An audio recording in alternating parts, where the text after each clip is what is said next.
तो ये जो भारतीय गोरखा है, भारत में एक गोरखाओं के लिए एक अलग राज्य होना चाहिए बोल के बहुत पहले से आंदोलनरत है, आंदोलन करते आ रहे हैं। इसका मेन हमारा जो मोटो है, गोरखालैंड क्यों होना चाहिए भारत में। तो सबसे पहले हमारे इस देश में हमारे बहुत पहले से 400-500 पहले साल से गोरखाओं का यहाँ इतिहास है। गोरखाओं ने भारतीय स्वतंत्रता संग्राम में भी अपना महत्वपूर्ण योगदान दिया था, बलिदान दिया था। कई सारे हमारे जो गोरखा के स्वतंत्र संग्रामी थे उनको फांसी दिया गया था।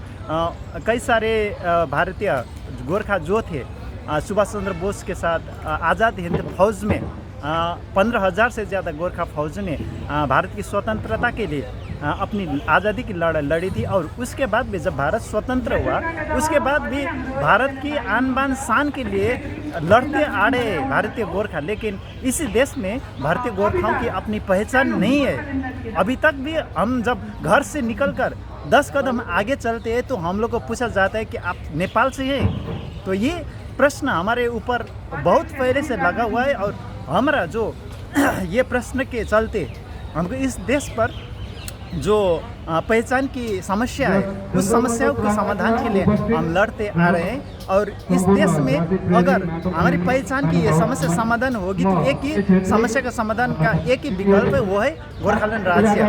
और क्योंकि बंगाल में जो दार्जिलिंग, तराई और डुवर्स का जो ऐतिहासिक जो महत्व है वो बंगाल के साथ नहीं मिलते, वो बंगाल की अलग हिस्सा है। ऐतिहासिक दस्तावेज के आधार पर भी वो जो हम लोग तराई, डुवर्स और दार्जिलिंग पहले सिक्किम का एक हिस्सा था। लेकिन 1954 में एक एब्जर्व एरिया एक्ट बोल के एक कानून लगाएगा और उसके बदौलत उसको वो भूभाग को बंगाल के साथ मिलाया गया है। लेकिन भारत सरकार की ओर से अभी तक जो वहाँ की जो स्थानीय गोरखा लोग हैं उनकी पहचान के लिए अभी भी हम लोग बहुत साल से प्रयासरत है कि वो जो भूभाग है उसको मिलाकर एक अलग गोरखालैंड राज्य बनाया जाए।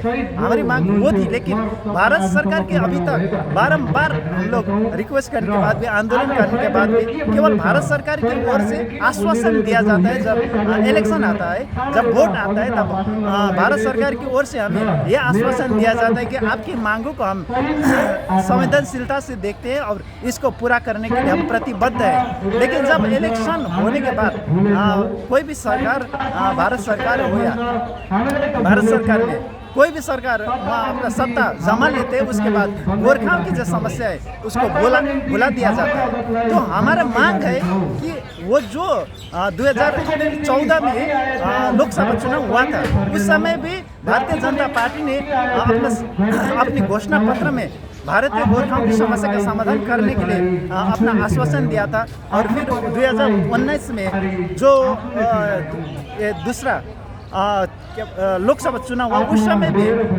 भारतीय जनता पार्टी ने संकल्प पत्र में गोरखाओं की समस्याओं का समाधान करने का वचन दिया था। और उसके लिए 2019 का इलेक्शन जीतने के बाद या भारत सरकार में अपना सत्ता जमाने के बाद भारतीय जनता पार्टी गोरखाओं के लिए परमानेंट पॉलिटिकल सोल्यूशन बोल के एक समस्या का समाधान करने के लिए प्रतिबद्ध हुए थे। और उसमें उन्होंने वचन दिया था। यहाँ तक कि प्रधानमंत्री आदरणीय नरेंद्र मोदी जी और अमित शाह जी स्वयं वहाँ दार्जिलिंग में जाकर, सिलगढ़ी में जाकर और डुवर्स के बीरपाड़ा में जाकर अपना वचन दिया था कि भारत की गोरखाओं को जो समस्या है उसका समाधान करने के लिए बीजेपी या भारतीय जनता पार्टी प्रतिबद्ध है। लेकिन इतने समय गुजर जाने के बाद भी अभी भारत सरकार, जो बीजेपी सरकार अभी सत्ता में है, लेकिन गोरखाओं की समस्या का समाधान की सुनवाई नहीं हो रही है। तो इसके लिए गोरखाओं की जो समस्या है वो उसको सुनाने के लिए उसको जो भूल गए है भारत सरकार, वोट जीतने के बाद अपने जो संकल्प पत्र में जो उल्लेख किया गया था वो और जो वचन दिया गया था वो भूल गए। तो हम सरकार को ये बताना चाहते हैं, समझाना चाहते हैं कि ये जो गोरखाओं की मांग है उसको जल्द से जल्द पूरा करें और हमारी जो मांग है उसको, उसके जो वचन दिया था उसको जल्द से जल्द भारत सरकार पूरा करे। हम यही मांग करते हैं।